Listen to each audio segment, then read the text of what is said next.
1 cent, 2 cents, old cent, new cent, all about money by Bonnie Worth.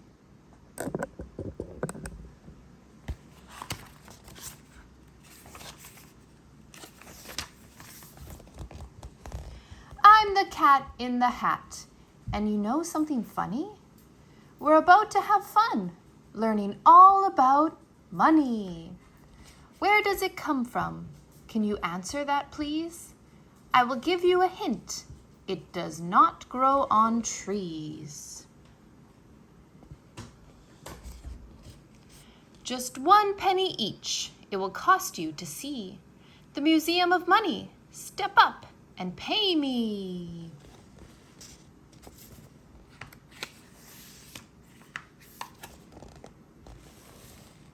People bartered to buy things in ancient times. They did not have pennies or nickels or dimes. This meant that a beekeeper might want to swap his store of honey for a farmer's wheat crop. Bartering. If the farmer liked honey, a deal could be struck. If the farmer liked jam, it was the keeper's bad luck. People would fight over deals that they made. Was this a good swap? Did I make a fair trade?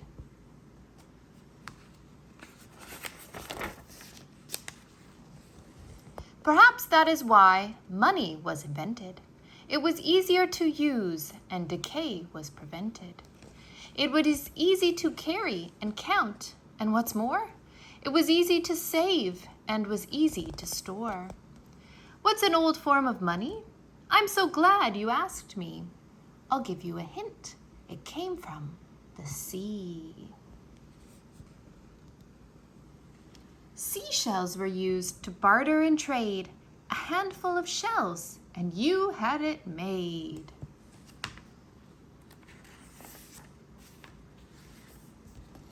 Feathers and eggs and leather and jade are some other things from which money was made. But eggs could get scrambled and leather got dirty. Money needed to last and be solid and sturdy.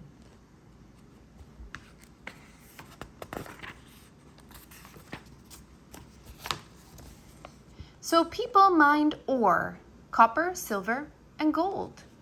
They melted it down, poured it into a mold. In the shape of a bar, these ingots were made. Folks hauled them around and would use them in trade.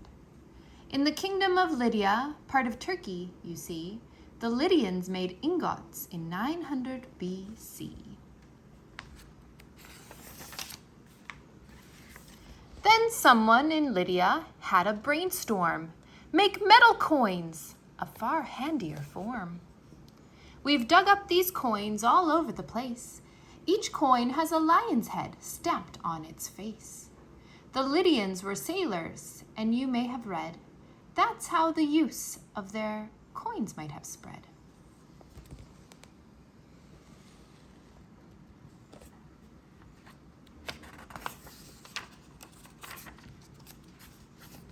Here is a fact I am happy to tell you.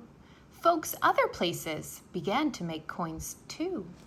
In China, the farthest of far eastern places, some coins shaped like cowrie had lines on their faces. Other coins contained holes for a string to pass through, so coins could be carried together with you. A string of such coins added up to a cash.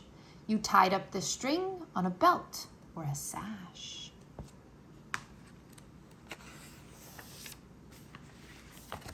In Greece, they stamped coins with various things, like a picture of Pegasus, the horse who had wings.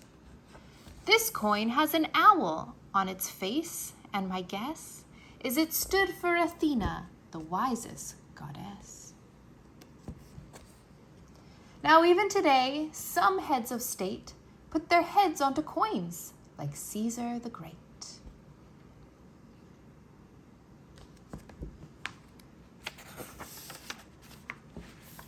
Here is a fact that we think is so neat. Money's made in a mint, not the kind that you eat. Thing 1 and Thing 2 are about to mint dimes. Mints work much the same as in ancient times. How to make a dime, one step at a time. This is brought to you by Thing 1 and Thing 2. 1. Heat metals together until they are hot and melted to goop inside of a pot. 2. Pour goop in a cast, also known as a mold. 3. Strike goop with an image before it turns cold. 4. Remove from the cast. Oh, isn't this funny? Time to have fun with your shiny new money. Ancients kept money where they prayed and gave thanks. In this way, the temples became the first banks. To temple you went, to save or to borrow, for as long as 2 years, or as short as tomorrow. Interest is the name for the fee that you owe to the bank for the money they loan you, you know. When your money is saved in a savings account, the bank then pays you a smallish amount. This smallish amount that the bank pays to you is the interest you've earned, and it's only your due. The smallest coin ever is so hard to see. See the Indian phantom next to that BB. You would think that they might lose count of their hoard, but dents in some wood make a neat counting board. From the islands of Yap come the heaviest ones, limestone coins 8 feet wide, each weighing 3 tons. Carrying these coins, some Yap ships sank. Could you fit a Yap coin in your piggy bank?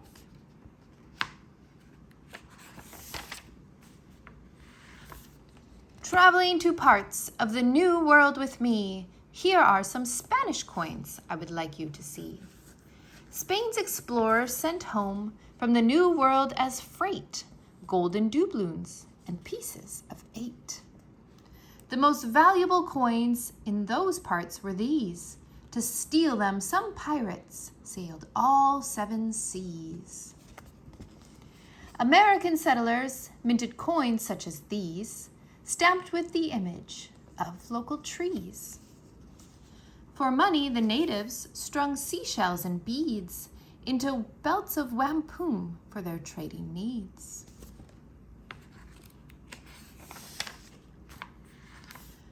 When it became a new nation and free, the United States minted its own currency. I have some with me. As you see, I have many. The kind that I have is a little red penny. It was made in the year 1793. Here's one that's a half cent you might like to see.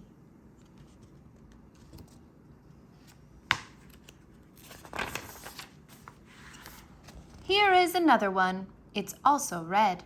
It's the penny we know as the Indian head.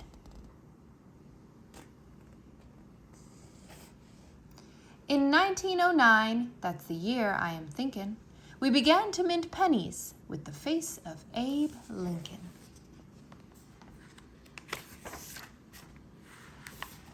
During World War II, a brave time I do feel, pennies were made out of zinc-coated steel. We needed the copper for wartime, but then, after the war, we used copper again. Some pennies I've shown you from so long ago are worth nearly $1,000 or so. Here is a great word you can add to your list. A collector of coins is a numismatist.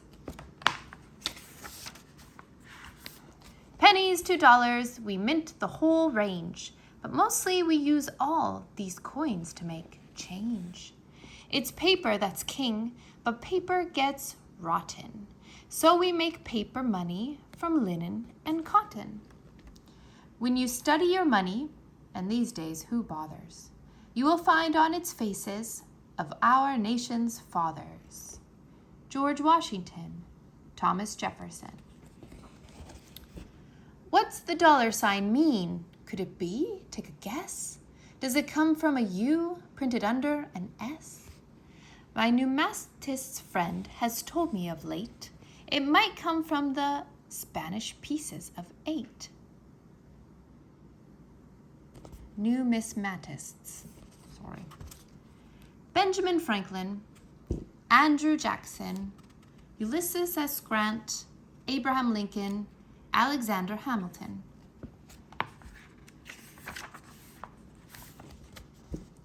On the 10,000 bill, you will find the face of Abe Lincoln's treasurer, Salmon Portland Chase. Will you find one around? No, you probably won't. They no longer print bills of this size. No, they don't.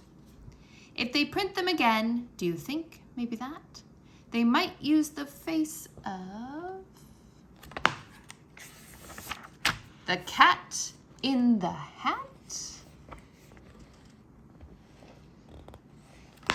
The end.